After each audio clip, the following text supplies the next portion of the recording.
Plot వచ్చేసి single point agenda. How hero conquered a powerful place called KGF. Khan sir Afghan trading company. బా plot మంచి interesting ఉందయ్యా. Continue. సినిమాలో ఒక 10 మంది రూత్లెస్ విలన్లు, ఒక్కడిని మించినోడు ఇంకొకడు. అర్థమైపోయింది. ఈ 10 మందిని ఒక్కొక్కడిగా తొక్కుకుంటూ హీరో మన టాప్ పొజిషన్కి ఎలా వెళ్తాడు అన్నదే కదా స్టోరీ. 10 మందిని తొక్కేంత రన్ టైం మన దగ్గర లేదు సార్. హీరోకి డైరెక్ట్గా మెయిన్ విలన్తోనే ఫేస్ ఆఫ్ ఉంటుంది. మరి 10 మంది దేనికిరా అంటే ఎలివేషన్ సీన్లో రియాక్షన్ షాట్స్ కోసం. అవునా?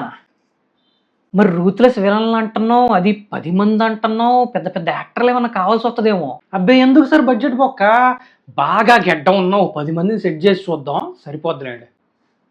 థ్యాంక్స్ అయ్యా, నువ్వు వెళ్ళు. ఏ బాబు ఆగా,